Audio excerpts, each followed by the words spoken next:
Welcome to the Restored Living Podcast. We're your hosts, Josh and Jalen Harrell. We are a husband and wife who are passionate about partnering with people to rebuild, restore, and renew their lives to the purpose God has for them. In 2018, God took our broken marriage and restored it to something beautiful, and we believe He wants to restore the parts of your life that seem broken too. Join with us as we talk openly about what it looks like to walk out restoration in Jesus and what it means to let the cracks in our story become the greatest evidence of God's love for us. This is Restored Living. Do know. Just go ahead. Welcome to the Restored Living Podcast. My name is Moira. Fold in the cheese, David. Fold it in. Fold it in, David. Those fold of it like you, a piece of paper or what? if you are our people, you know what show that is from. Oh, it's so good. It's just such a good comedy. Okay, I love it. Anyway, Schitt's Creek is amazeballs. we're People not don't condoning say all that of anymore. the everything in it. Yes, we understand. Topically, there's some things in it maybe that we don't agree with. Yes. But there's some comedy in it that we really love. So there you go. Anyway, if this is your first time, you're like, these people are super weird. I don't know about this podcast. We are super weird. So you got that right. Welcome to the weirdness of Yes. Restored Living. Yes, we're Josh and Jalen Harrell. We are. He's Josh. I'm Jalen. In case you that needed wasn't that clear. clarification. Yeah, I mean, I feel like Josh is pretty obvious. Not anymore.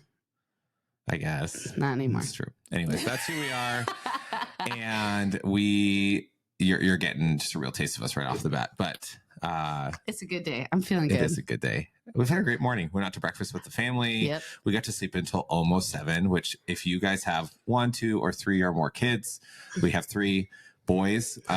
We do not get to sleep in often between work schedules and school schedules and all the things and babies and stuff like that. So we were super grateful. At least I was. Sleeping until Sleep 7 that is much. sleeping in. So. And we're at that sweet age now where our oldest, he'll be 10 this year. I don't even know how that happened, but he'll be 10 this year. So he's gotten to the point where like he's done this for a long time, but like he gets up, he lets the dog out of his crate. He like goes out into the living room and just kind of hangs out because he likes to get up earlier on the weekend still. And it's super nice. It is the freedom I wished for when they were 3 and 2, and I was like, "What is going on?" Please, somebody, I just want a day to sleep in. I guess they were never 3 and 2, 4 and 2. 4 They've and always 2. been 2 years Yeah. apart. So Yeah. there's that. So now that we've started with that little side bit, this podcast, if you're new, and you don't know, if you have been here a while, you'll know this, but we're not professionals about any of these topics that we will be talking about. We talk about a lot of different topics, a wide range of things. And we always like people to know that we're just 2 people who are figuring out this life as, followers of Jesus who want to live as he's called us to live, who want to live a life that is restored, because we recognize that in many different ways, this world and this life has harmed us and broken us in different ways.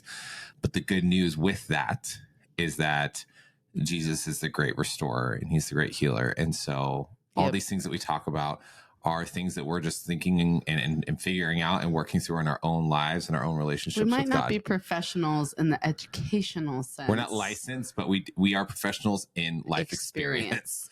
And we say that humbly as 32-year-olds, but we have lived a lot of life and the last 12 years being married, and then on our 32. Now we're both 32, so I can say that. She just had a birthday this week. It's been a birthday week for sure. It's been a birthday month. It has been. But I'm here for it. Yeah, I love my birthday. She's an Enneagram 7. I think most April people love their birthdays. April people seem to really like their birthdays. All my friends that have April birthdays were all like, "I love my birthday. It's amazing." It's just kind of the characteristic of April people. It's spring. And I love it. It's nice. It is. It's a perfect year or perfect time of year here in Arizona. If I was like a January baby, I don't know. I wouldn't like it very much. No, that doesn't fit your personality. It's a very girly month too in Arizona. Oh, like all the like blooms. All the blooming. And it's very, yes, it's true. I love There's lots of feminine qualities to it. And it was always nice when we were in Oregon too. It's kind of that universal nice month that everyone has. It is. I'm thankful for it. You are. And we love it. We love for all the love. Thank you for everyone who just loved on me this week and said happy birthday. I got flowers. I got text messages. It was so sweet. So love you all. Yeah, it was a really great week to I have celebrate. good friends. You do. I have good friends. I'm thankful for my relationships. Yeah, me too. So yeah, that's who we are. That's what we're about. That's why you'll notice we talk about a wide range of topics, because we're not very much like a topical podcast so much as we are it's the concept Yeah, we're of not just about living. marriages, although we are married. And yes, and we're we not do just talk about marriage. parenting. Yeah, but we are parents. Yeah, we don't really pigeonhole into one topic because we feel like there's something in this for everyone, whether you're married, whether you're single, whether you are once married and now divorced, whether you are... There's restored living available for everybody. Yeah. And I think our brokenness spans so many places, you know, and we think that our brokenness is unique.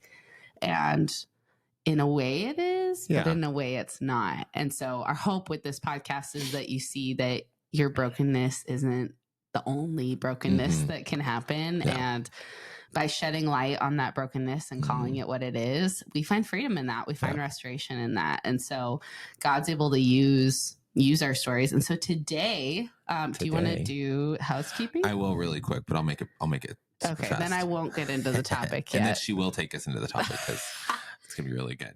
A couple of little housekeeping things that we just always share with people right off the bat.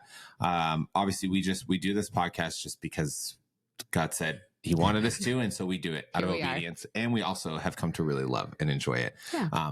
There are some days we don't love and enjoy it, but most days we love and enjoy it.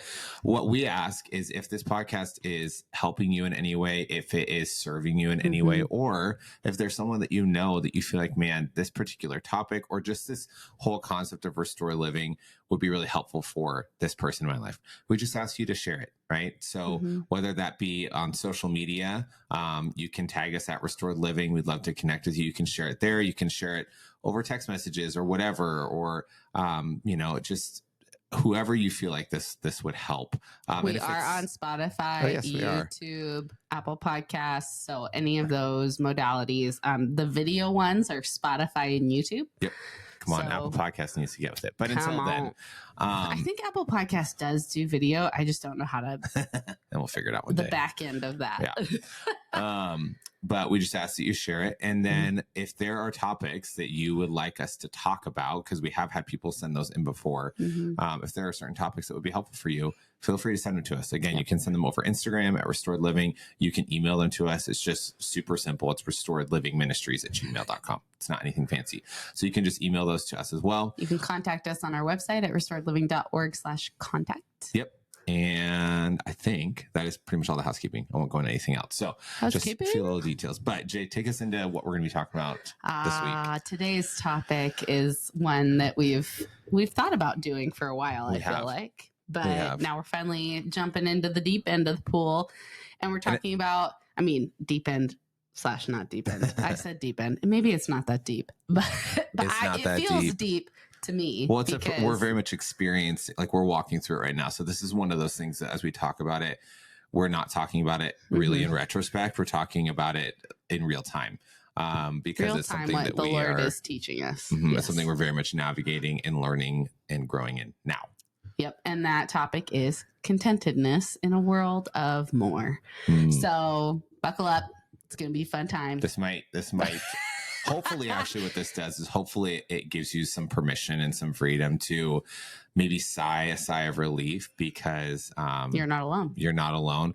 And for some of you, this might rub you the wrong way as we talk about it. So just keep an open mind. That's all we ask. We're not saying that we're perfectly right on this. We might say some things that 6 months from now we disagree with, but the things that we're saying now, we disagreed with 6 months ago or a year ago. So it's interesting how God does that and changes us, but I'm excited for this one. Yes. And how he pruned us in this season, learning about contentedness. Because I think contentedness is one of those things we all seek, but we don't really know how to achieve it.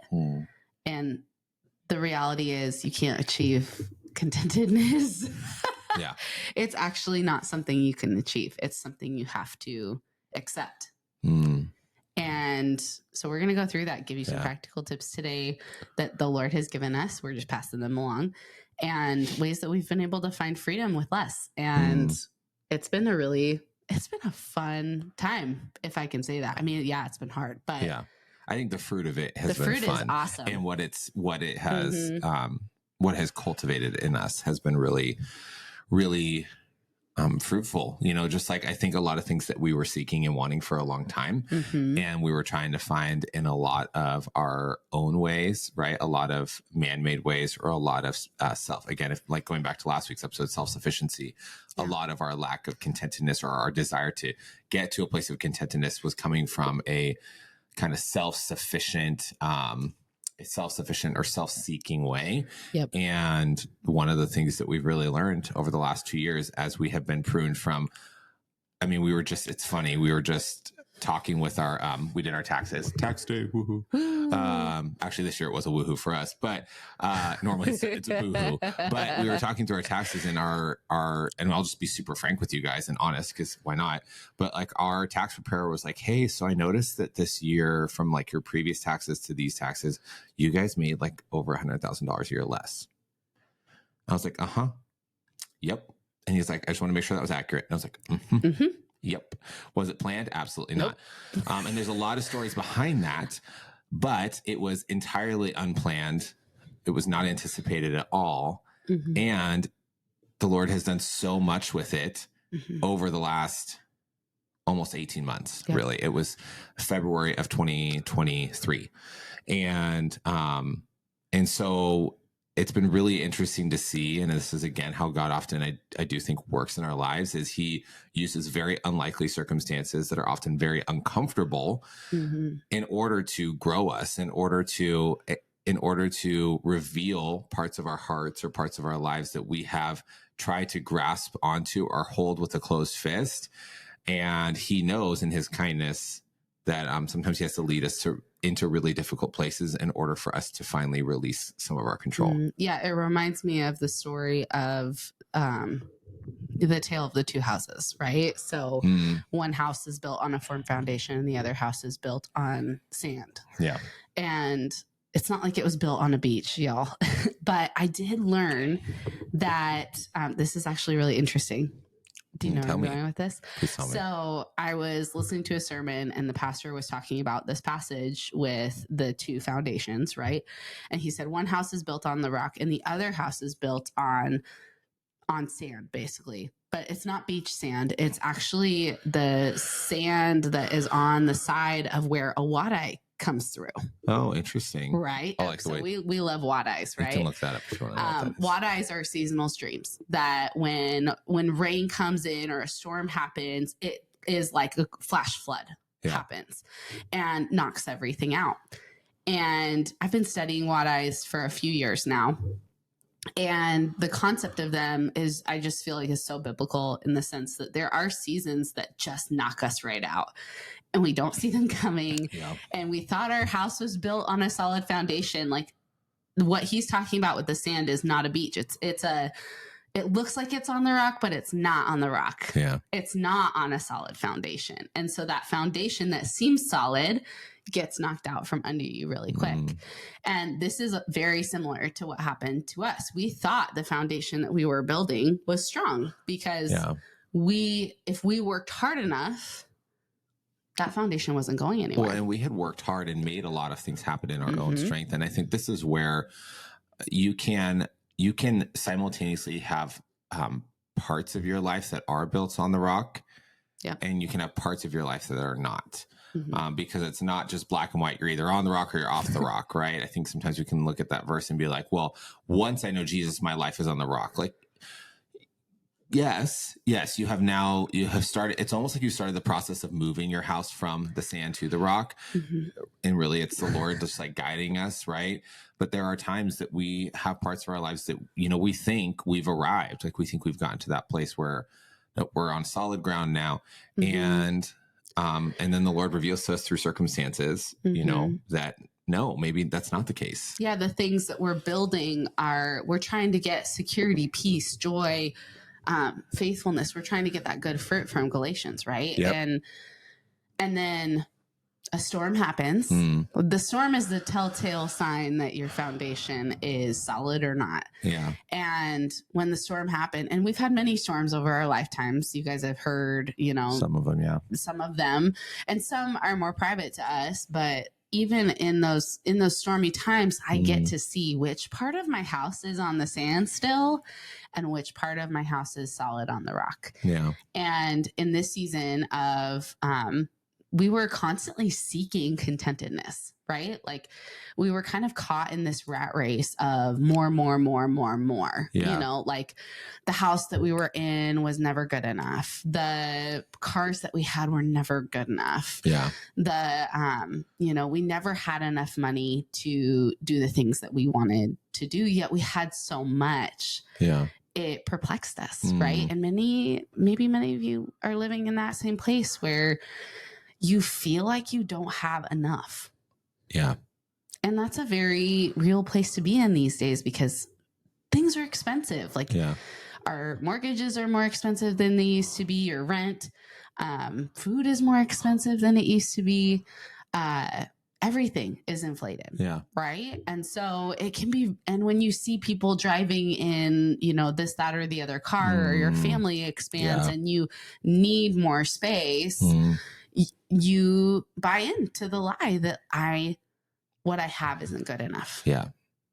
And it's very interesting because when those storms come where you both lose a job, which is what happened to us, basically. Essentially, yeah. There's more nuance to it, but there's that's some like nuance. that is the for abbreviated Josh, version. it was a loss of job. For me, it was a loss of being able to do my job. So my mental ability was being impaired, and I had to take more rest. It was more disability and different things like that. Although I wouldn't call it real disability, it was just me not being able to function in my previous role. Yeah.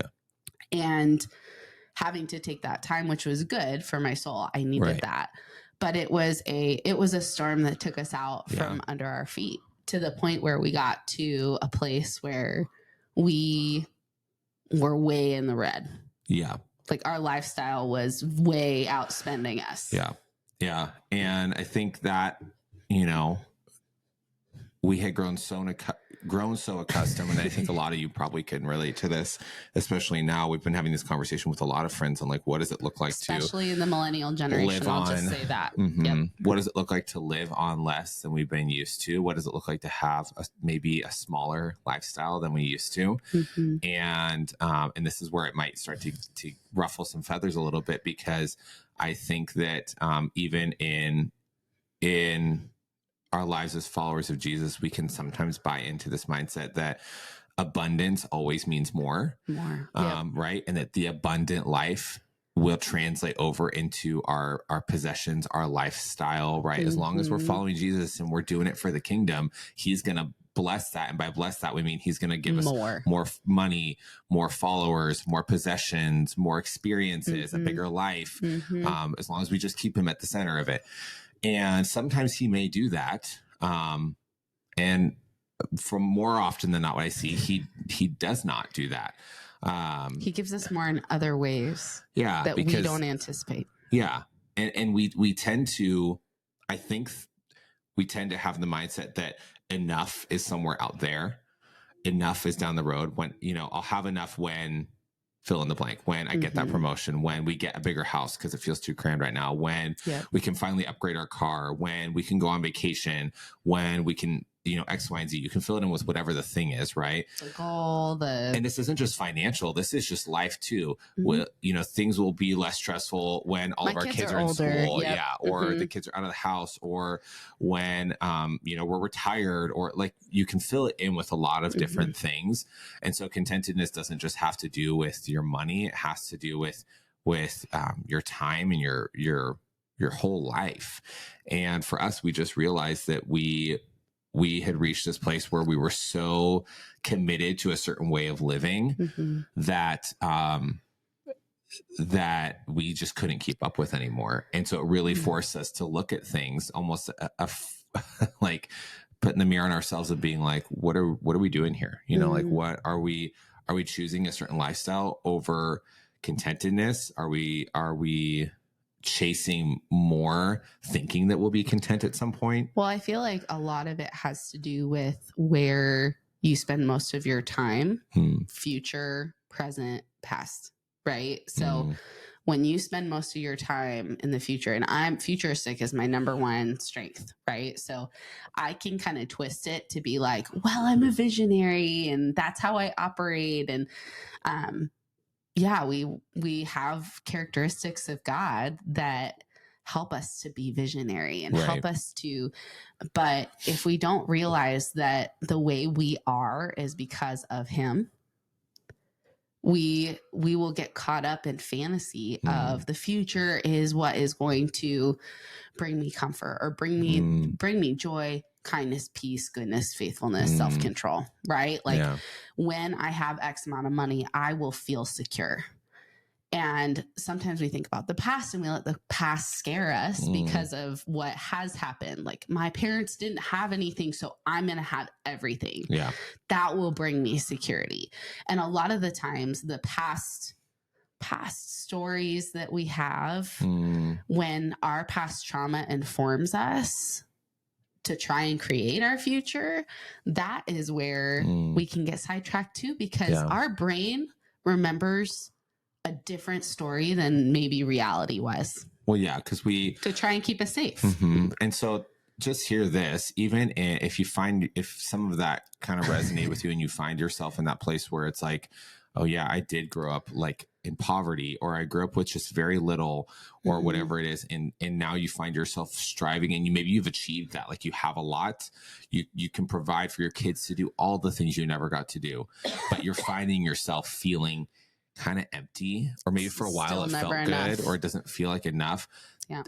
First of all, don't shame yourself. You're just doing what you knew to do to try and make things better. You were just trying to create a better life for your kids. And I'm sure in many ways you probably have created amazing things for them.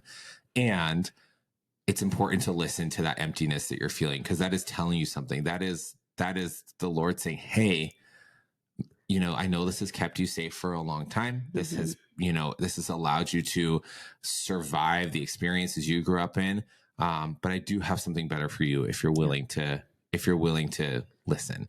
And so that was, a lot of what Jay and I have been talking about around this topic, and a lot of the reason that I think we have been, by God's grace, able to navigate the last year and a half how we have, despite all of the things that have happened, is that when our contentedness and our ability to live life content with where we are is directly correlated to the amount of trust that we have with God. And when there is a lack of trust in that relationship at the root, the fruit that you get from that is striving, or it is constantly feeling like you don't have enough, or it's constant fear about the future and wondering, will we have enough? Oh my gosh, the economy is going crazy. Inflation is through the roof. Are we going to be able to survive? How are we going to keep paying for all these things for our family? I can barely afford the essentials. Like, how are we going to, all of those things, which I say those coming from a place of having thought a lot of those things, even myself at times, over the last, year and a half. But they all come from a place of fear of not having enough. And ultimately, if you take that fear all the way back, it sometimes can be rooted in a lack of trust that God is actually going to provide and take care of you. And so you have to work 50, 60, 70 hours a week. You have to, or it's, if I don't do all these things for my kid, maybe you're not worried about enough right now, but you're like, no, my kids need to be able to do all the sports and have all the things, because otherwise their life's going to feel lacking, or they're going to feel a lack of fulfillment, or I'm going to feel a lack of fulfillment. That's also a lack of trust, a lack of trust that God can give you a fulfilling life without all the extras. Yeah. And I would even say, the song Christ is my firm foundation is coming up in my head. And I think about how Christ is so present. Like he's so with you today. Like, and he, even in your story or your struggle, he is just there being like, I was there with you, right? Like I understand that poverty, but I was there and look how I took care of you, right? Like he transcends the past, the present, and the future. Yeah. And I think with contentedness, what's really important is coming back to that present right now. Yeah. When we, the sports thing, for example, when we think about all of these sports that we want our kids to do, it's very it's future oriented. We want our kids to be good at sports, but why? right? So that they can get a scholarship later, so that they can achieve. But what happens after that achievement? If they are only holding on to that sport and their skill in that sport, what happens when they break their leg and they can't play that sport anymore? Christ has to be, he is the only firm foundation that we can hold on to, because we are flawed human beings. And that's what I saw with my job. When I stopped performing in my job, my business went away. And I was left with just Jesus. And like my family, of course, and things like that. But on a personal level, I was left with just God and just me. And I think a lot of us are afraid of us. Yeah. Well, I think there's a piece of that too, even like us just being. Yeah. There's a sense that we're not content with just ourselves. Like we can't be content with who we are, who God made us to be. We're constantly looking at things that we want to change about ourselves. We start comparing. We talked about this a few episodes ago, but even, it's down to menial things like our bodies. Like we're constantly discontent with how we look and and we're not saying, again, all of these things we're talking about, the sports, that whatever, none of them are inherently bad. Right. It is the position they take in our life that can either take us down a road of contentedness, or it can take us down a road of striving and constantly needing more. And so use that framework when we're thinking about this, right? Because you may be in a very healthy place with these things. You might be listening to this and being like, yeah, you know what? I feel really content. Like if those things went away, I know we'd be okay. And I know God has us and would take care of us. And that's amazing. But some of you might be feeling like, oh my gosh, if we lost X amount of dollars a year in income, we would be screwed. Like, I don't know what we would do. We would have to, you might start going down that spiral. Okay. So it sounds like maybe there's a little bit of lack of trust there.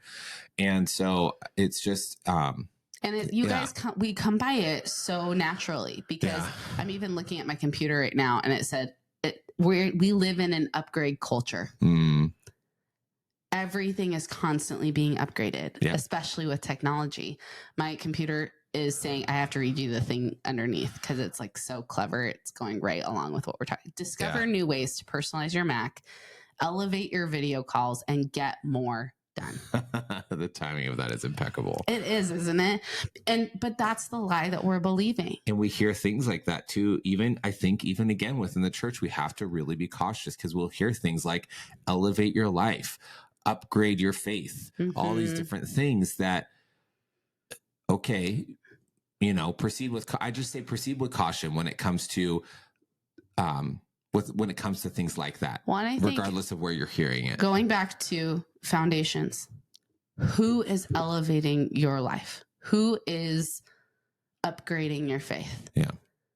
If it's you, it's going to not be a firm foundation when the storm comes. When everything is on your back to create, we have been given the gift of creation because we were created. And we're in God's image. So he has made us as a creator. He has made us as creative beings. That's why we see all these amazing things around us, right? The world that we live in, the things that have been made, it's because we are creative beings, but we also are created beings. And so there's a sense of having to submit everything that we have and we are, or maybe choosing to submit everything that we have and we are to the Lord, because we are flawed. Like the things that we make fall apart. And I think what's important to recognize is that oftentimes when the Lord is elevating our faith, when God is elevating our life, the way you can, one of the maybe litmus tests is that as he elevates your faith in your life, you see yourself not lower, but there's a humility with that, because you see God as so much bigger, so much greater. You see him as the authority. That is the elevation, right? The elevation isn't a platform. It's not getting more stuff. It's not getting more followers. It's not getting more possessions or more accolades.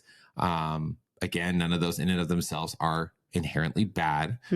But when we chase those things as our sign of elevation, right? When we think, oh, I know that God's blessing is on my life when I have more house, when I have better cars, when I have those can be blessings. They also can be curses too. Mm-hmm. Like those are things that can actually pull us away from relationship with God and pull us away from contentedness if they become the main thing. Right. And the true, in John 16, where he talks about I'm the vine, you are the branches, right?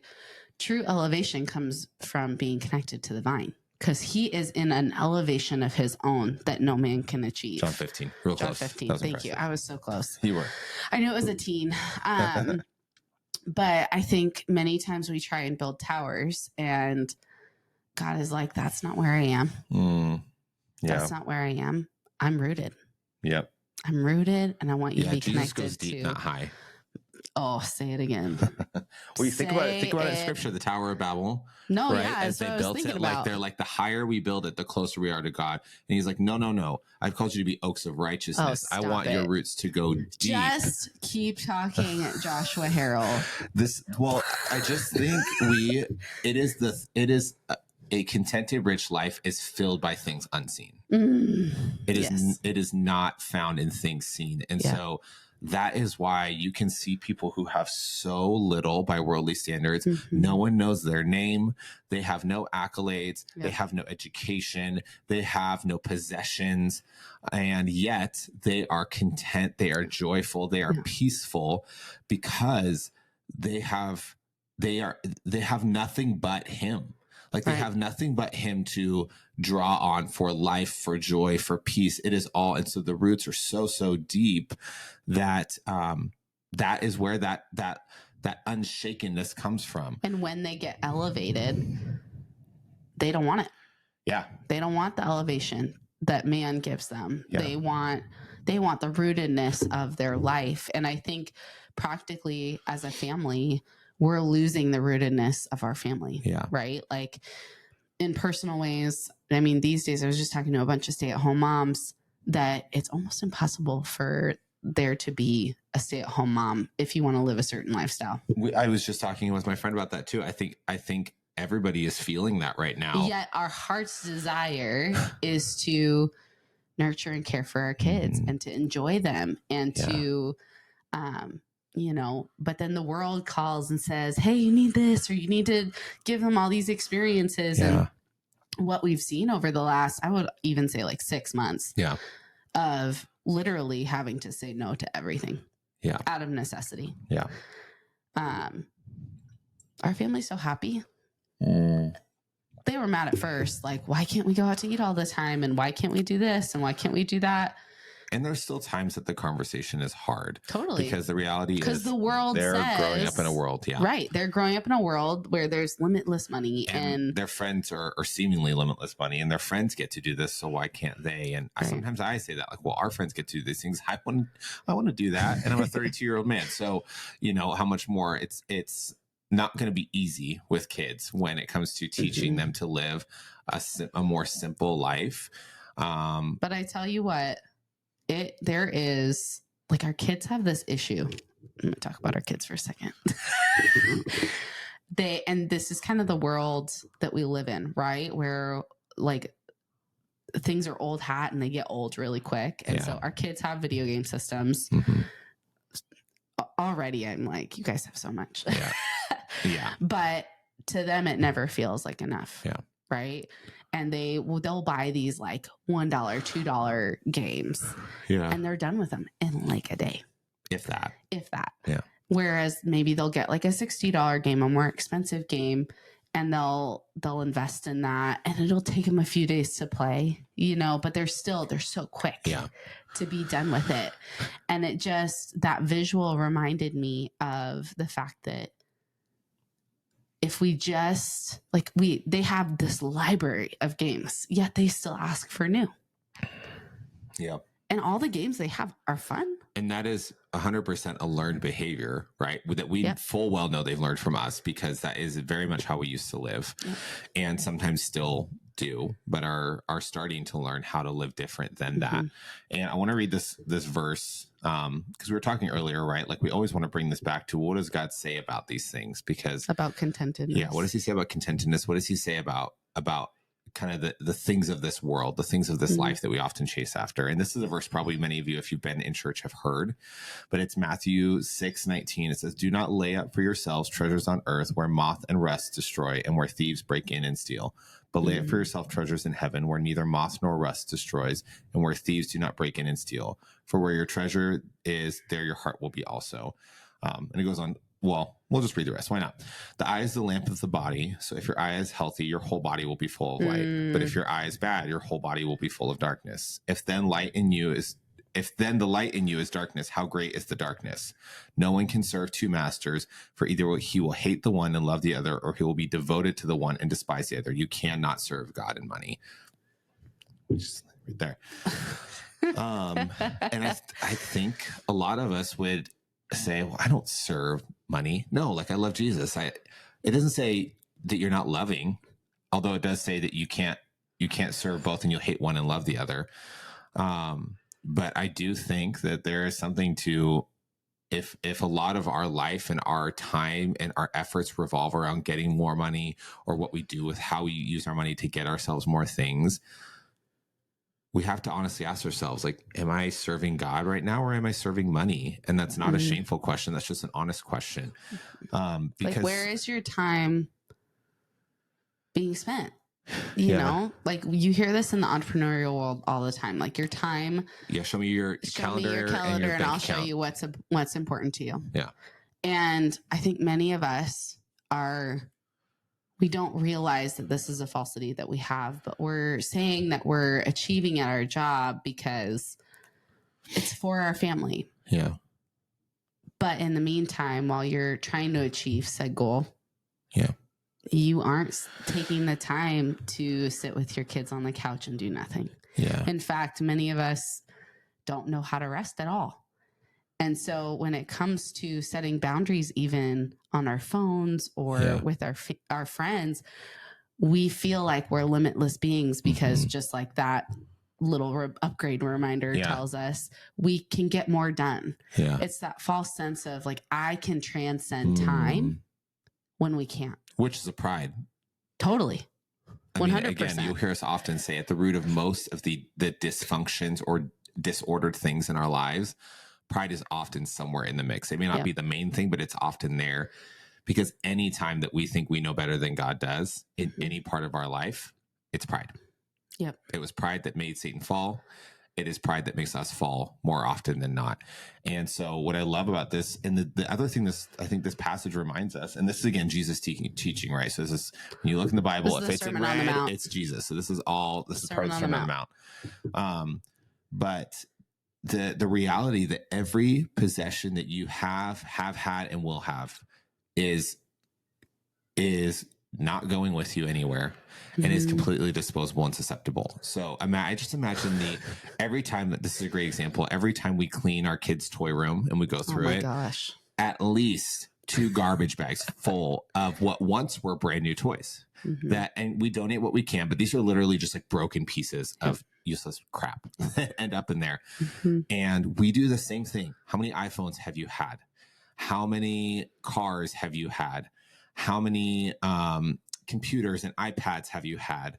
How many pieces of clothing or shoes or whatever have you had? Watch? Oh, yeah. So, I mean, and this is the culture we have, right? Even the older things that we do have are now obsolete because the technology You're has almost changed. Forced out of them. So this is not easy to do. No. Being content is very against, I mean, Jesus said it will be a narrow path that you walk with me, but it will be worth it. Yeah. And I would even say, those, if you have something in your life right now that you're thinking, if I had this, I'd have joy. If I had this, I'd have peace.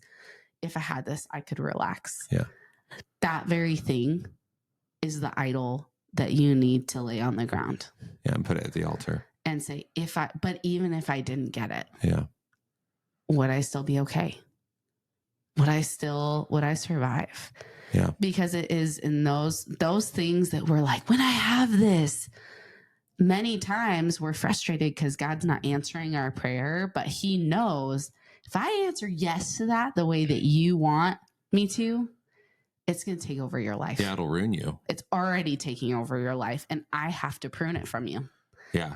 Not because I hate you, not because it's not a good thing, but what I've seen with us having less is how much we can give with less. Like, we have nothing, yet we are able to still give. We can give of so many more things. Like there's more of ourselves to give. There's more of our time, which I would argue is one of the most valuable things you can give, because there is no replacing it, right? And I'm not blowing up at my kids as much, which you would think the opposite would be happening, right? But it's because a lot of times you have a choice when you're forced into a place of having less. You have a choice to be bitter and angry about it, or you have a choice to go, okay, God, I don't know what you're doing here. I just know that you're here.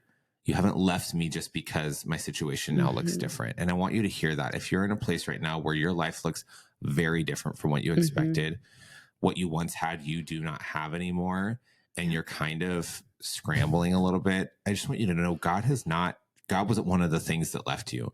Money might have left, people might have left, possessions, titles, accolades, those may have all gone away. Jesus didn't walk out the door with them. Yeah. Okay. Like he is just as present now. In fact, he's inviting you into a place of recognizing that presence even more, because the distractions have been taken away. The things that were keeping you unaware of his presence and how he is there with you and for you, those things are gone now. And so there's an opportunity to, instead of getting bitter and angry and going, God, why did you do this? Not that we can't be honest if that's how we feel, because we for sure had moments where we're like, God, what are you doing? Like, what are you doing here? We don't see it. Bring those questions to him, but also pair them with, like, what are you doing here?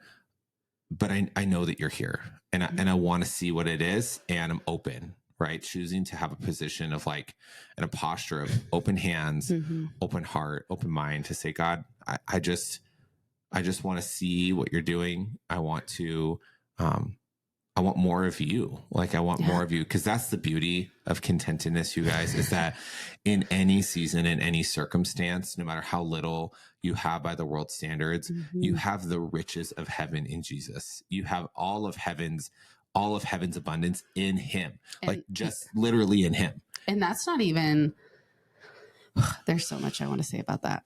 I think we're so stubborn that it has to be us that achieves that thing, or that God doesn't care about the little things in our lives. And he so does. Yesterday I was making buttercream and it was not going well. I like to make cakes, if you guys didn't know. This is like my little really hobby. Good at it. I love making, so I was trying a really hard buttercream recipe called Swiss meringue, where you make a meringue, which is very difficult to make. And we live in Arizona and it's hot, y'all. Like, we're in the 90s now, so it's not the best temperatures. So it's super temperamental. And I'm making this buttercream. I have my birthday party last night. Yeah. And for those of you, before you're all like, why didn't your husband just buy you a cake? Well, I have in the past. She likes to make her own. And also, we're not buying $150 cakes right now. This is the request that I have. So I'm making this buttercream, and it was not happening. I was trying everything and it wasn't happening. And I've just learned in those times where I feel the anxiety start to well up in my chest, and I'm like, is this going to happen? Is this going to happen? Those are the times I have to let go of the provision or the answer. And I have to just be like, God, you can do it. Even something as simple as buttercream. So I texted Josh and I was like, I need you to pray that Jesus makes my buttercream stiff peaks right now. And he did. I pulled out my phone. I'm at work yesterday. Okay. So I'm at work and she's texting me this. And I know because she had made some the day before, and I know how temperamental it was. And so she texted me and said that. And let me find. I don't think it's that far back. No, it's not that far back. You're right. I was going to say. I said, where's it at? Come on, after the video. Yes, I said, Lord Jesus, we pray for, and then all caps, stiff peaks and a beautiful buttercream in Jesus' name. And she said, the Lord has answered our prayers. And I said to her, that seems so silly, but I said to her, like, isn't it just funny how even the really, really little things he cares about? And if you surrender them to him, because I think we can think, oh, like, I got that, God.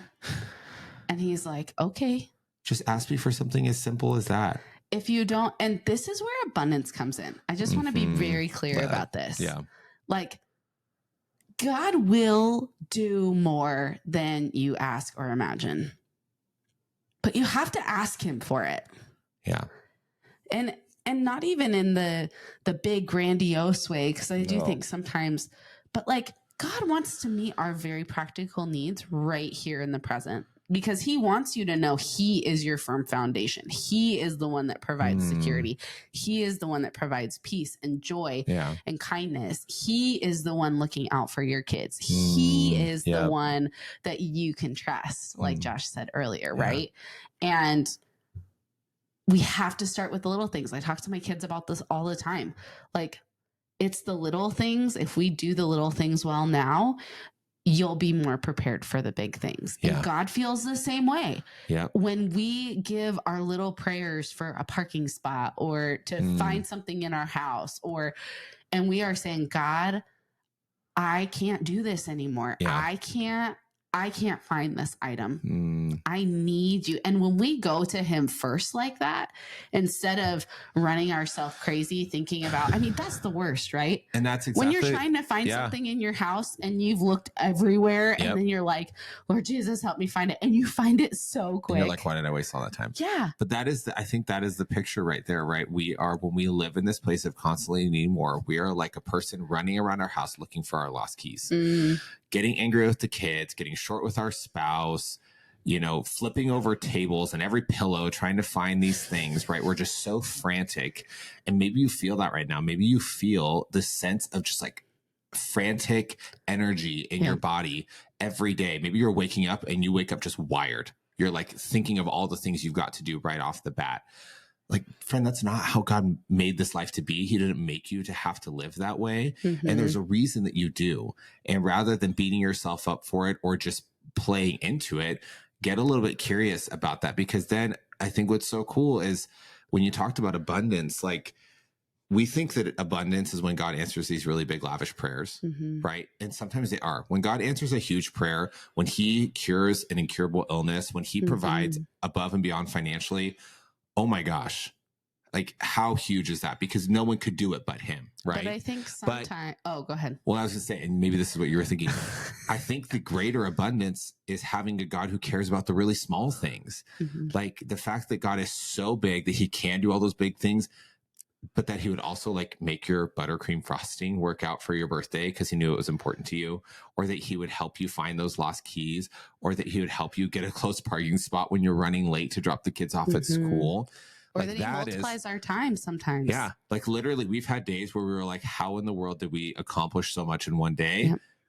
Literally no way, except for that he somehow multiplied our time. I don't know how to describe it, but the abundance of a God who cares about the intimate details of your life is, I think, to me, an even greater picture of who he is, rather than just the times that he answers the really big, kind of impossible seeming prayers. Well, and, just to give a practical example of that, as we're going through this financial struggle, we're learning about contentedness.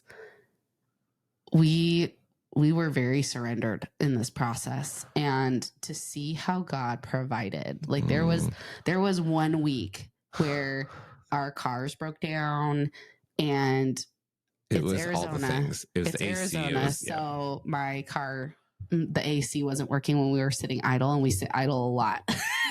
Wait for the kids for school, all sorts of things. And so my AC wasn't working. My engine was almost overheating. Yeah. The bill was $800 and I needed new tires. So it was another $800. Another $800. Yeah. And someone gifted us the money for our car troubles. And that was $1,200. And then 2 days later, we found out we were getting $12,000. And we're like, what? And there was of no effort on our own, purely just trusting, okay, God, we what our needs are, you know us because we are letting you know us. And we are trusting you with the little things because honestly, God's enough. Yeah. Like if I don't have God, I don't have anything. Yeah. And when you realize that the shifting sand that you have your foundation on is actually coming from this crack that only God can fill. Yeah. You start to live your life differently. Yeah. You start to understand like all of these things that I tried to look to. We talked about this last week on the last podcast, behavior modifications that we go to, like eating a lot or drinking a lot or pornography or all whatever of these things, whatever it may be for you. Shopping. Shopping's a big one. I feel like spending money. I used to go to Target all the time and just get little things that I needed, quote unquote. Yeah. Quote unquote. And it's funny now we're doing some spring cleaning in our house and kind of purging of things. And we cleaned our bathroom and I was like, I don't need 90% of this stuff. Like it's all old. I haven't touched it in like a year. And when did I even buy this? Like, I don't even remember why I purchased this and I never used it.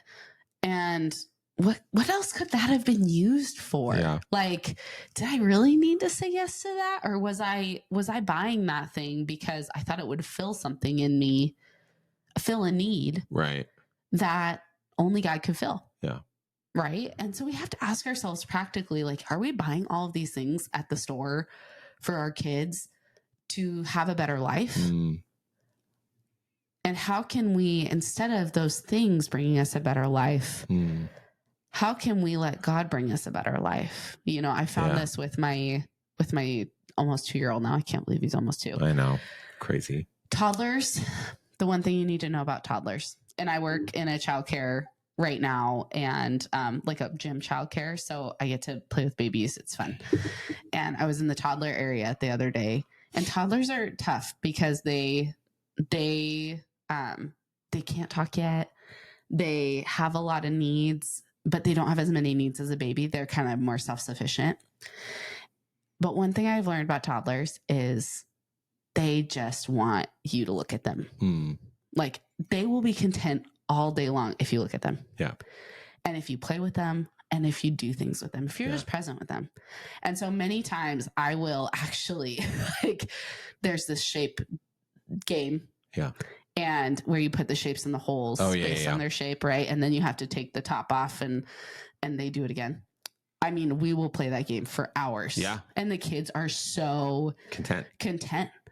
Just doing, because they're doing it with you. They're doing it in your lap. There's presence there that you can't purchase, that you can't achieve. You can't just set your kids with a toy. Yeah. And there's a certain amount of attention that they just desire and crave because we desire and crave that attention, but we're not even choosing to sit in God's lap and enjoy it. When you said that, and I just imagine, like, you hear Jesus talk about childlike faith and the children who come to him, and that image you just gave, I just imagine, like, how much more does he want to give us? Like, a lot of the behaviors that we learn, right, they're not innate. So when we see a toddler totally content with just the presence of their parent, or even just a parent-like figure in their life and how much joy there is, that should be a cue to us of that's how we're designed to be. Because we're never supposed to grow out of that. It's not natural to grow out of that. We're meant to live life like a child in the presence of our Father. And so that means that if you're striving for all these things and you're not content, what if the contentedness that you're looking for is in the gaze of your dad? Like, what if the contentedness and the belonging and the peace and the joy and the comfort is found simply just letting his gaze for you be enough, and not needing the gaze of others, not needing the possessions that this world can bring you, but just his presence, because he is delighted by your presence. Like, he loves spending time with you. He loves when you come to him. He doesn't care what mood you're in. He doesn't care if you're happy or sad or anger or whatever, but he just loves to be with you. And whether that's he wants to play with you, or he wants to just hold you, or he wants to listen while you talk to him, like, he will fill all of those actual needs. Everything else that we want, that we're looking for in this life, the need at the root of it is something that he can meet. And both in the tangible and intangible ways. And I think that's such a great picture of that you see that manifested in these little kids. because it really does cue us into like, oh, this is really what it was supposed to be like. And I think many times we feel like our presence isn't worthy.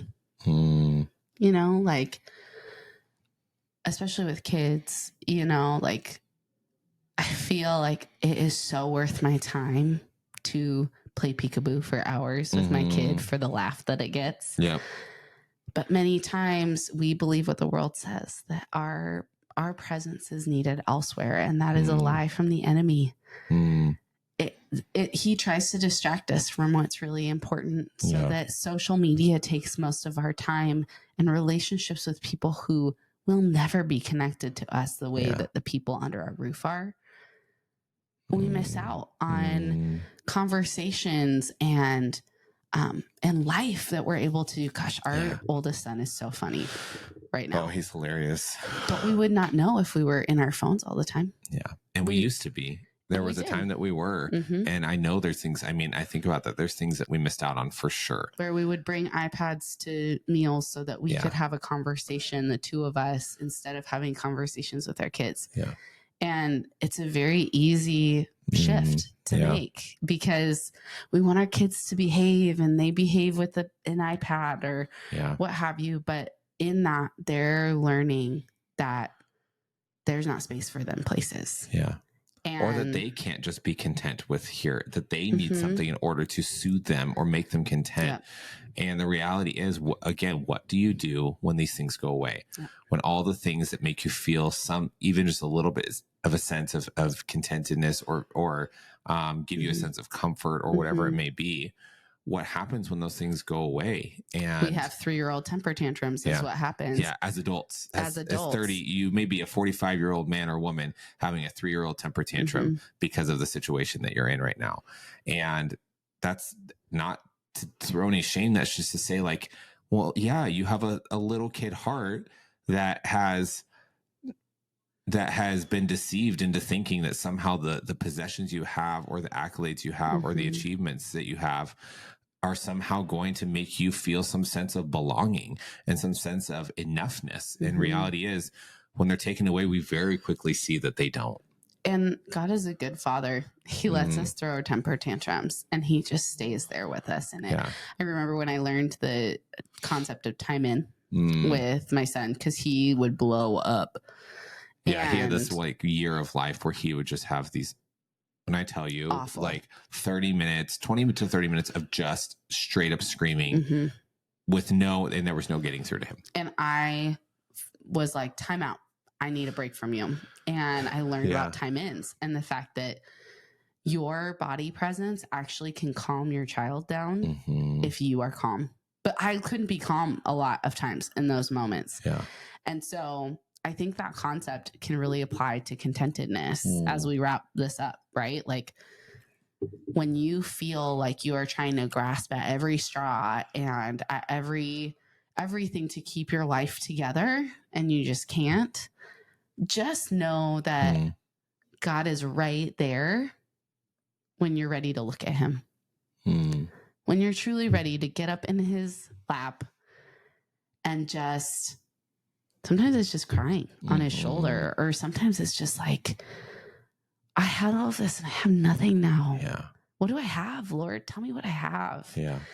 And then you open his word and he tells you what he has for you. I want to read one more thing. I'm going to look it up while you give us your last thoughts, Joshua. Yeah, I just, God has taught us so much, and we're so grateful for how we were just saying before this, how he's still working on this in us, on contentedness, on how we steward our resources, our money, our time, our possessions. And I'm so grateful that he will let us walk through difficult things because he loves us and because he knows what we need to learn. That's what a good parent does, right? Yeah. Like a good parent allows their child to go through difficulties so that they can learn the lessons that they need to learn. And I'm grateful that he does that. I'm grateful that he doesn't listen to I want to rephrase that. He listens to every prayer. I'm grateful that he doesn't give a yes to every prayer, because there were a lot of things we used to pray for that if he had given them to us, they would have been detrimental to our relationship with him. And I I would encourage all of us to try to start embracing that posture of understanding that the things we're praying for now, if God doesn't answer a yes to it right now or ever, there's a very good reason for it. Yeah. And that we don't need any of those things to be content. That the more that we think we need anything but him for contentedness, the less and less content we will be. Oh, that's so good. Say it again. The more that we think we need other things for our contentedness, the less and less we will be content. Yeah. And it's as we start to truly, even if we don't believe it yet, but start to tell ourselves and to listen, read his word and start to understand that contentedness is found in him here and now, not then and there with that thing. He will start to take away the things that are keeping us from living that way. He will start to chip away at the things. He will start to prune the branches that are producing fruit that is not of him. And he will, like that, that's the abiding process. And so we will start to then have the fruit of contentedness and peace and joy in our lives because we are choosing to, despite the culture we live in, believe that God can actually be in and of himself enough for us. Yep, 100%. So, all right, take us there with the scripture. Scripture, oh man, I freaking love this scripture. It's so good. Every time I read it, I feel like I have fresh eyes reading it. Yeah. And I want to just have this be a declaration to you today as you finish out this podcast and listen, because this is what it's really about. This is Psalm 20, and it's called, the first heading says, Deliverance in Battle. David wrote this psalm. May the Lord answer you in a day of trouble. May the name of Jacob's God protect you. May he send you help from the sanctuary and sustain you from Zion. May he remember all your offerings and accept your burnt offering. May he give you what your heart desires and fulfill your whole purpose. Let us shout for joy at your victory and lift the banner of the name of our God, because the victory doesn't come from us, y'all. It comes from God. May the Lord fulfill all your requests. Now I know the Lord gives you Now I know that the Lord gives victory to his anointed. He will answer him from his holy heaven and with mighty victories from his right hand. Some take pride in chariots and others in horses, but we take pride in the name of the Lord our God. They collapse and fall, the chariots, the strongholds that we built, but we rise and stand firm. Lord, give victory to the King. May he answer us on that day that we call. I want to dissect this maybe another podcast. But with that, I leave you with God's word. The promises that he has in there are not promises of David sustaining himself or having all of the things, but they are rooted in the right thing. The fact that the Lord gives victory and the Lord gives sustaining when we just offer to him our lives. And so with that, this has been a lovely pod. Yes. We know that this is a process for all of us to learn what it is like to live a life of contentedness. And so if this is something that you're navigating yourself and you just need someone to talk to about it, we're here to listen. Yep. Our DMs are always open to have these conversations. Or if this brought up questions for you and you're like, I want to figure out how to live this way because I'm tired, I'm burnt out, I'm exhausted, and I just don't know what to do about it. Like, I'm hearing what you're saying and it sounds so good, but practically I don't know where to start. Let's connect, because maybe that's something that we can navigate through with you, because the reality is behind all of those questions, there is a whole story of a life that you have lived that has informed you, that has informed how you choose to go about life. Some of it great, some of it not so great anymore. And we all have that. And so sometimes we just need someone to talk to. And so we're always here as well. But with that, we'll leave you guys with this. We love you. We're praying for you this week. And we can't wait to be with you again next week. Let's go live today restored. Take care, guys. Bye.